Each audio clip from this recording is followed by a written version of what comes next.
Good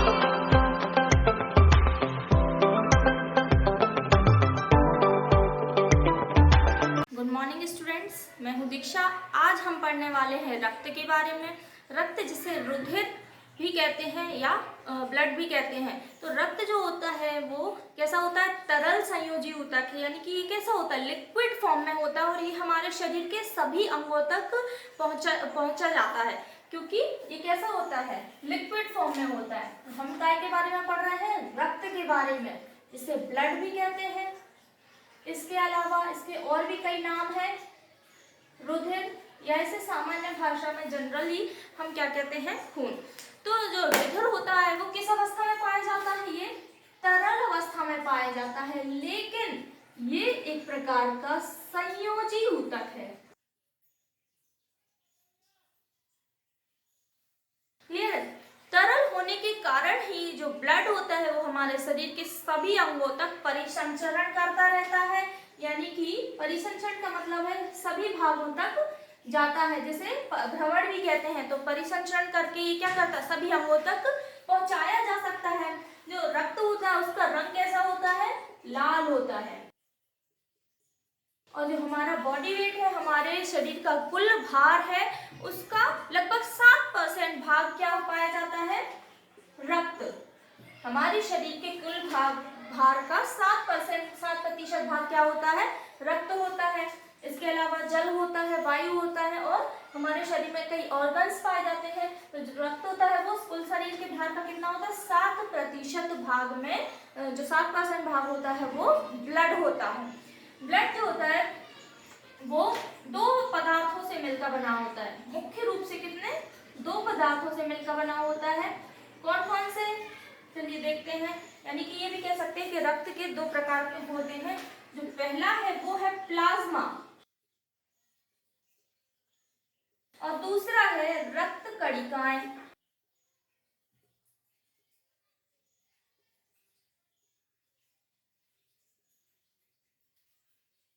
तो रक्त कैसा होता है? तरल होता है। तरल होने के साथ ही ये हमारे पूरे शरीर में भ्रमण करता है। अगर ये ठोस रूप में होता तो ये शरीर के सभी अंगों तक नहीं जा सकता, इसलिए ये कैसे फॉर्म है? लिक्विड फॉर्म में पाया जाता है। तो अभी हम पहले देखेंगे प्लाज्मा। जो ब्लड का पहला पार्ट होता है वो होता है प्लाज्मा।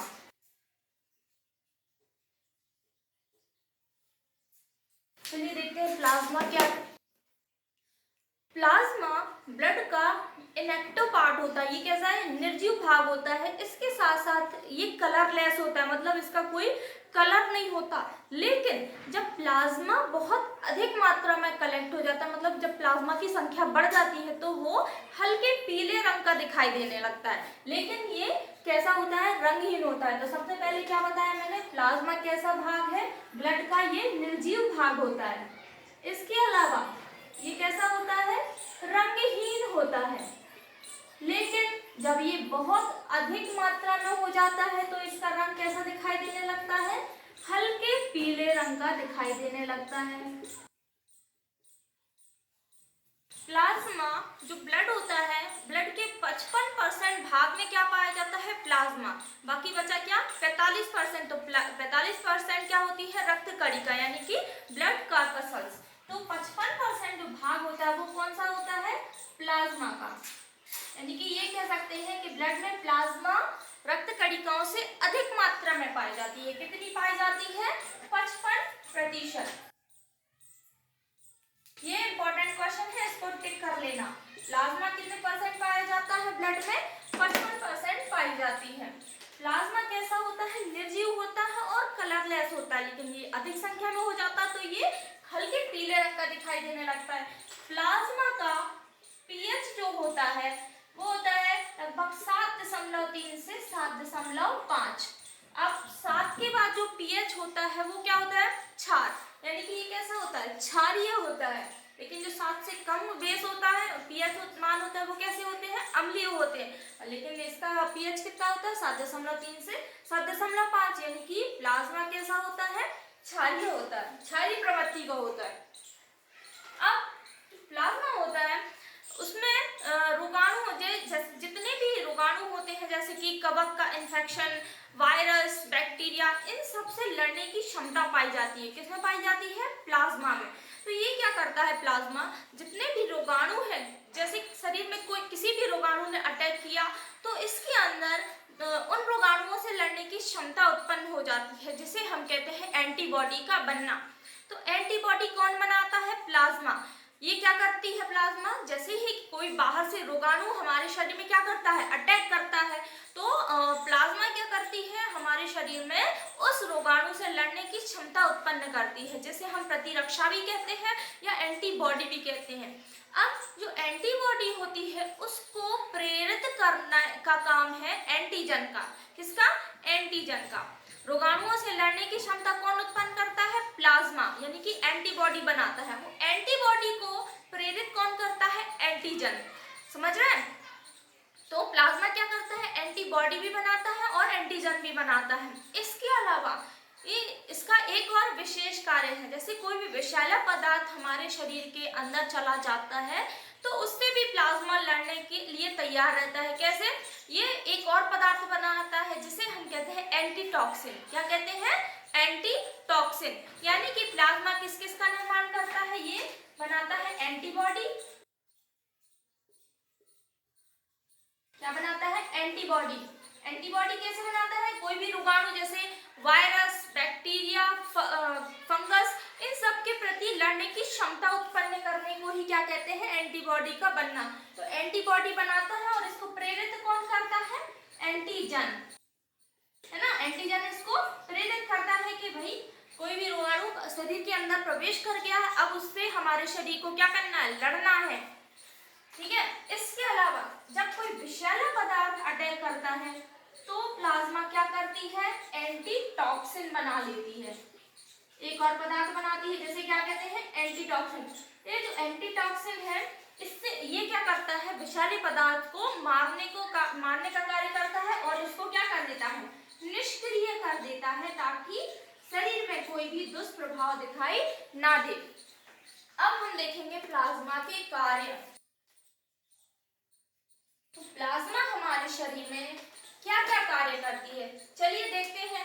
तो प्लाज्मा होती है, सबसे पहले हम देखेंगे प्लाज्मा होती है वो क्या करती है। प्लाज्मा क्या है? ब्लड का पार्ट है। हमने पढ़ा है कि ब्लड के द्वारा ही ऑक्सीजन पूरे शरीर में वितरित होती है, लेकिन ब्लड का जो प्लाज्मा पार्ट है वो ही क्या करता है? ऑक्सीजन को पूरे शरीर में फैलाता है। लेकिन जो हमारे शरीर में CO2 बनती है उसको हमारे लंग्स तक लाता है, मतलब कि फेफड़ों तक लाने का कार्य कौन करता है? प्लाज्मा। और O2 को पूरे शरीर में फैलाने का कार्य भी कौन करती है? प्लाज्मा। तो इसका पहला मुख्य कार्य क्या होगा? ये O2 को क्या करती है? शरीर में फैलाने का कार्य करती है, यानी कि शरीर में सभी अंगों तक कौन फैलाता है? O2 को प्लाज्मा शरीर में सभी अंगों तक पहुंचाती है। और CO2 को कहां तक लाती है? फेफड़ों तक। तो इसका पहला कार्य आ गया समझ में? सभी अंगों तक O2 को पहुंचाती है और CO2 को कहां लाती है? फेफड़ों तक लाती है, और फेफड़ों से CO2 बाहर हो जाती है श्वसन तंत्र के द्वारा। सेकेंड, प्लाज्मा क्या करती है? मैंने अभी बताया एंटीजन, एंटीबॉडी, इन सब का क्या करती है? निर्माण करती है। एंटीबॉडी और एंटीटॉक्सिन इन सब का क्या करती है? निर्माण करती है, जिससे क्या होता है? हमारे शरीर की रक्षा होती है। इसके अलावा प्लाज्मा हमारे शरीर में जो भोजन का निर्माण होता है उसको ब्लड के द्वारा, ब्लड में जो ऑक्सीजन होती है उसके द्वारा क्या करता है? पूरे शरीर में वितरण कर देता है। मतलब ये भोजन का क्या करता है? वितरण करता है। ओके, भोजन का वितरण करता है। इसके अलावा इसका एक और कार्य है, ये उत्सर्जी पदार्थों को एकत्रित करता है और अवशोषित करता है। उत्सर्जी पदार्थ मतलब कि यूरिया, उत्सर्जी पदार्थ का अवशोषण करता है। तो ये हो गए प्लाज्मा के कार्य। प्लाज्मा समझ में आ गया होगा। ब्लड का जो ज्यादा अधिक मात्रा का पार्ट है वो क्या होता है? प्लाज्मा होता है ना। 55% भाग क्या होता है? प्लाज्मा पाया जाता है। बचा कौन?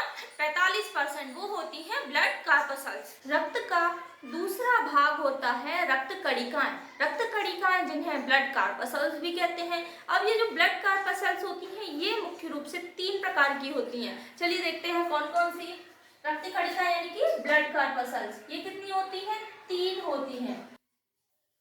कौन कौन सी? पहली जो होती है वो होती है लाल रक्त कणिका। लाल रक्त कणिकाएं जिन्हें कहते हैं RBCS। क्या कहते हैं? RBCS यानी कि रेड ब्लड कार्पसल्स। दूसरी होती है श्वेत रक्त कणिकाएं।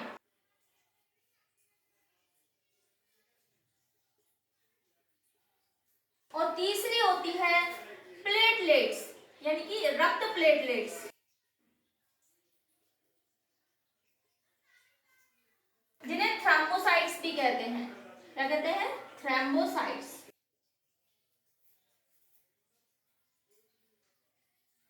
इसे कहते हैं WBCS। क्लियर है? तो रक्त कणिकाएं कितनी होती हैं? 3 होती हैं। लाल रक्त कणिकाएं, श्वेत रक्त कणिकाएं और प्लेटलेट्स। RBCS, WBCS और थ्रोम्बोसाइट। पहले हम देखेंगे लाल रक्त कणिकाएं। सबसे पहले हम क्या देखेंगे? RBCS के बारे में पढ़ेंगे।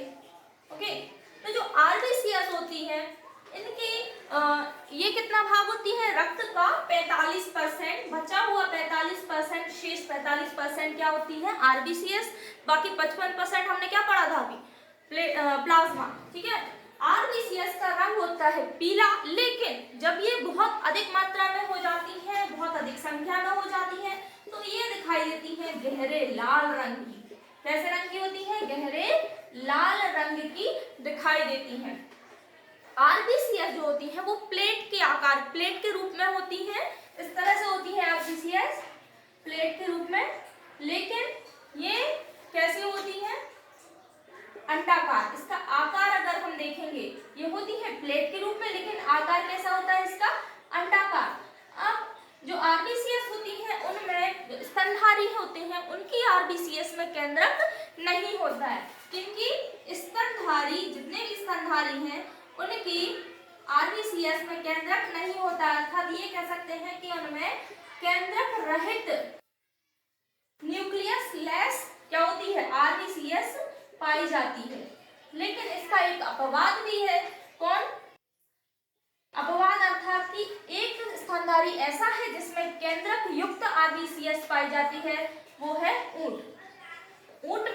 ऊंट की RBCS में क्या होता है? केंद्रक होता है। लेकिन इसके अलावा मेंढक और जितने मेंढक, मछली, जितने भी उभयचर और जलीय प्राणी है, पक्षी है, उनमें केंद्रक युक्त RBCS पाई जाती है। क्लियर?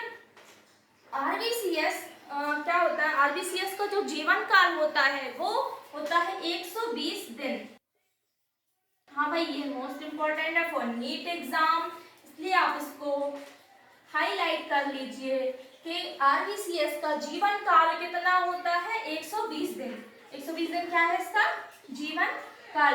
मतलब कि हम ये कह सकते हैं कि RBCS हर 120 दिन में क्या होती है? नई RBCS बनती रहती है। अब पुरानी RBCS का क्या होता है भाई?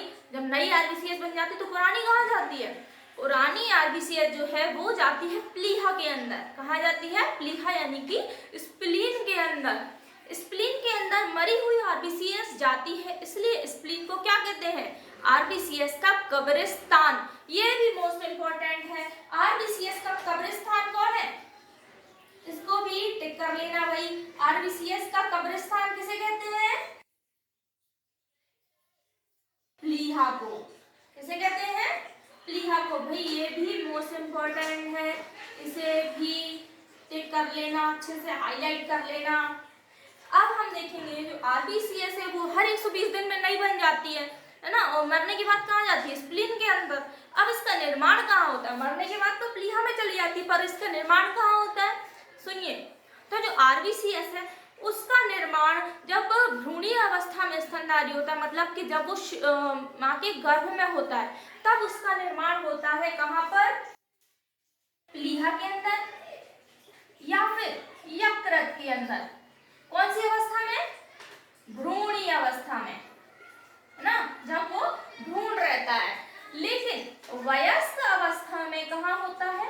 अस्थि मज्जा के अंदर, यानी कि बोन मैरो के अंदर आरबीसीएस का निर्माण होता है ना।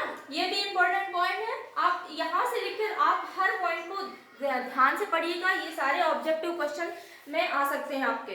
तो आरबीसीएस का कब्रिस्तान किसे कहते हैं? प्लीहा को, क्योंकि जो मरी हुई आरबीसीएस वो कहाँ जाती है? प्लीहा के अंदर। और जो भ्रूणीय स्टेज होती है, एम्ब्रियोनिक स्टेज, वहां पर आरबीसीएस का निर्माण कहाँ होता है? प्लीहा और लीवर के अंदर। लेकिन वयस्क अवस्था में इसका निर्माण होता है अस्थि मज्जा यानी कि बोन मेरो के अंदर। अब होता क्या है, जो आरबीसीएस है इसकी शरीर में कमी भी हो जाती है, लेकिन कभी कभी इसकी अधिक मात्रा भी हो जाती है, तो दोनों से ही बीमारियां होती हैं। यानी कि जब आरबीसीएस कम हो जाती है तो भी बीमारी होती है, और ज्यादा हो जाती है तब भी बीमारी होती है। तो आरबीसीएस, चलिए देखते हैं।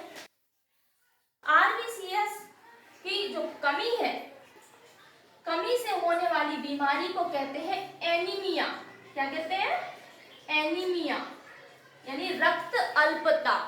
एनीमिया के कारण, जो एनीमिया होता है वो खासकर महिलाओं में होता है, और इसी के कारण महिलाएं क्या करती हैं? कमजोरी फील करने लगती, कमजोरी महसूस होती है। क्यों? क्योंकि उनके अंदर जो एनीमिया है, एनीमिया हो जाता है। और एनीमिया में क्या होता है? ऑक्सीजन को ढोने की क्षमता कम हो जाती है, मतलब कि हमारे शरीर के जितने भी अंग हैं उन तक प्रॉपर वे में ऑक्सीजन नहीं पहुंच पाती है। इससे क्या होता है? एनीमिया हो जाता है। और एनीमिया के कारण ही क्या होता है? शरीर में वीकनेस लगने लगती है ना। तो एनीमिया क्या कहलाती है? आरबीसीएस की कमी। और आरबीसीएस की अधिकता से भी रोग हो जाता है, जिसे हम कहते हैं पॉलीसाइथीमिया। क्या कहते हैं? पॉलीसाइथीमिया, है ना। तो ये दो रोग हैं जो आरबीसीएस की कमी और अधिकता के कारण होती है। तो आरबीसीएस का हमने देख लिया, ये कितने परसेंट मात्रा में पाया जाता है? 45% मात्रा में पाया जाता है। सेकंड है डब्ल्यूबीसीएस। तो डब्ल्यूबीसीएस का रंग होता है, ये सफेद रंग की होती है, यानी कि व्हाइट कलर की होती है, इसलिए इसे क्या कहते हैं? व्हाइट ब्लड कार्पोसेल्स, यानी कि श्वेत रक्त कणिकाएं। तो इनका रंग कैसा होता है? सफेद होता है। क्यों? क्योंकि इसमें हीमोग्लोबिन नाम का पदार्थ नहीं पाया जाता है। जो हीमोग्लोबिन पदार्थ है, ये एक प्रकार का प्रोटीन है जो कि आरबीसीएस में पाया जाता है, और इसी के कारण आरबीसीएस का रंग कैसा दिखाई देता है? गहरे लाल रंग का। और जो हीमोग्लोबिन है वो डब्ल्यूबीसीएस में एब्सेंट होता है। क्या होता है? एब्सेंट होता है। इसी वजह से इनका रंग कैसा दिखाई देता है? सफेद रंग का। तो डब्ल्यूबीसीएस का कलर कैसा होता है? सफेद होता है।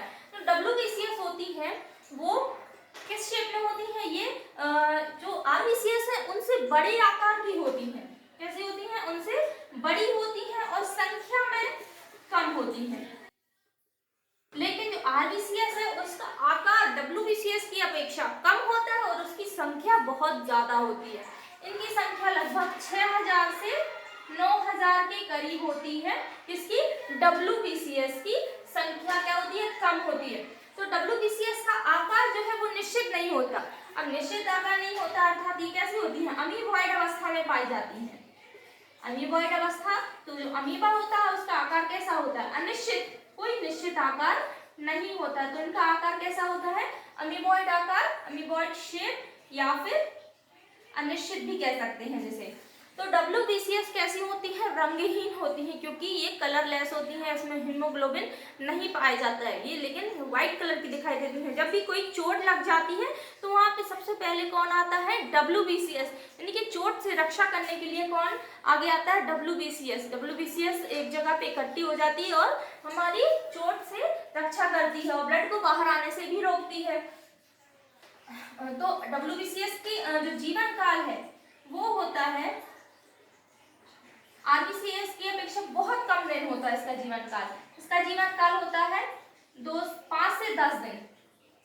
हर 5 से 10 दिन में नई डब्ल्यूबीसीएस निर्मित होती है। क्लियर? तो डब्ल्यूबीसीएस का जीवन काल कितना होता है? 5 से 10 दिन। डब्ल्यूबीसीएस भी क्या करती है? एंटीबॉडी का निर्माण करती है। इसके अलावा ये एंटीटॉक्सिन का भी निर्माण करती है। किस-किस का निर्माण करती करती है ये एंटीबॉडी का और एंटीटॉक्सिन का निर्माण करती है ना। अब एंटीबॉडी और एंटीटॉक्सिन का निर्माण करके ये क्या करती है भाई, रोगाणुओं से लड़ने की क्षमता उत्पन्न करती है। क्या करती है, रोगाणुओं से लड़ने की क्षमता कौन उत्पन्न करता है, WBC। इसी के कारण ही इसे क्या कहते हैं, प्रतिरक्षा तंत्र का निर्माण करने वाला कौन है भाई, प्रतिरक्षा तंत्र मतलब इम्यून सिस्टम। अब कोरोना पीरियड में सभी व्यक्ति को प्रतिरक्षा तंत्र के बारे में समझ आ गया होगा कि प्रतिरक्षा तंत्र यानी इम्यून सिस्टम क्या होता है। प्रतिरक्षा तंत्र मतलब रोगों से लड़ने का पावर, क्षमता। तो WBCS क्या करता है, प्रतिरक्षा तंत्र का निर्माण में सहायता करता है, यानी कि ये रोगाणुओं से लड़ने की क्षमता उत्पन्न करता है। ठीक है, और इसके अलावा ये क्या करता है, टूटी फूटी जो कोशिकाएं हैं उनकी मरम्मत में भी सहायता करता है। टूटी फूटी जो भी सेल्स होती है उनका रीजनरेशन कौन करता है, WBCS करता है। ठीक है, तो एंटीबॉडी और एंटीटॉक्सिन का निर्माण करके ये क्या करता है, सभी प्रकार के रोगाणुओं से रक्षा करता है। और एंटीबॉडी का WBCS का जीवन काल है वो कितना होता है, 5 से 10 दिन, ये याद रखना ना। और इसका कोई निश्चित आकार नहीं होता, इसकी संख्या कितनी होती है, 6000 से 9000। WBCS की अपेक्षा RBCS की अपेक्षा जो WBCS है उसका आकार इससे बड़ा होता है ना, और संख्या कम होती है, दोनों अपोजिट है। इसके बाद हम देखेंगे लास्ट हमारा बचा है प्लेटलेट्स। तो जो प्लेटलेट्स होती हैं इनका आकार भी कैसा होता है, अनिश्चित होता है, यानी कि अनियमित होता है।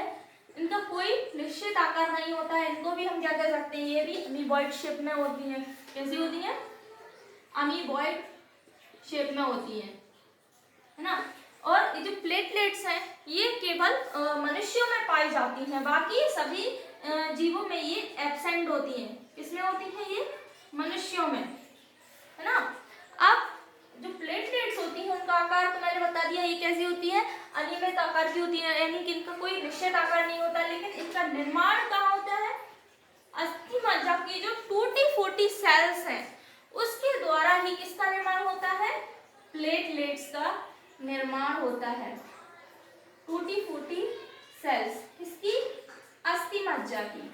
मतलब जब अस्थि मज्जा टूटता है उसके द्वारा, यानी बोन मेरो, उसके द्वारा ही प्लेटलेट्स का निर्माण होता है। तो प्लेटलेट्स का निर्माण किसके द्वारा होता है, मैंने अभी बताया, अस्थि मज्जा के द्वारा होता है। इसका भी जीवन काल होता है 10 से 12 दिन, मतलब अर्थात 10 से 12 दिन में इनका नई मृत्यु हो जाती है और नई प्लेटलेट्स का निर्माण हो जाता है।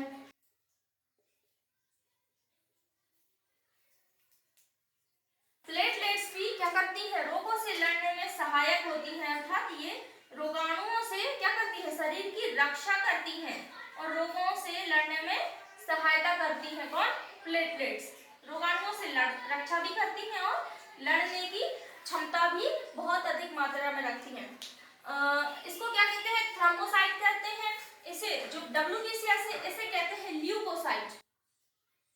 क्या कहते हैं, ल्यूकोसाइट। और लाल रक्त कणिकाओं को कहते हैं इरेथ्रोसाइट।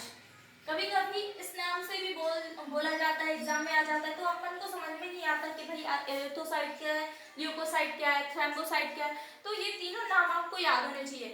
तो WBCS में जो ल्यूकोसाइट है इसे ब्लड कैंसर भी कहते हैं। क्या कहते हैं, ब्लड कैंसर। हाँ जी, तो जो ब्लड कैंसर है यानी कि रक्त कैंसर, वो होता कैसे है, WBCS की मात्रा जब ब्लड में बहुत अधिक हो जाती है तो उसे क्या कहते हैं, रक्त कैंसर। यानी कि WBCS की अधिकता, WBCS की अधिकता से क्या होता है, ब्लड कैंसर हो जाते हैं, है ना। और उसे ही क्या कहते हैं, ल्यूकेमिया कहते हैं। क्या कहते हैं, रक्त कैंसर को ल्यूकेमिया। ल्यूकेमिया किस नाम से पड़ा, ल्यूकोसाइट से। तो हमारा जो रक्त का टॉपिक है वो यही खत्म होता है। रक्त में हमने क्या क्या पढ़ा, प्लाज्मा और रक्त कणिकाएं। तो प्लाज्मा के बारे में हमने डिटेल में पढ़ा, रक्त कणिकाओं के बारे में।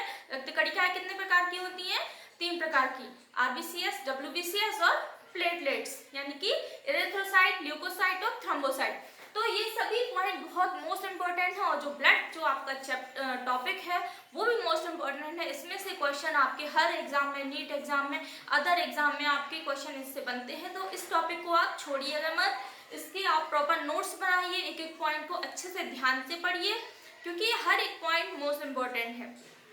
तो स्टूडेंट्स, आज का लेक्चर यहीं समाप्त होता है। उम्मीद है आपको पसंद आया होगा। Thank you. Thanks for watching the video. कृपया वीडियो को लाइक, शेयर एंड सब्सक्राइब कीजिए। अगला लेक्चर जल्द ही लेके आएंगे। तब तक नोट्स बनाइए, रिवीजन कीजिए और अच्छे से पढ़ते रहिए। Thank you.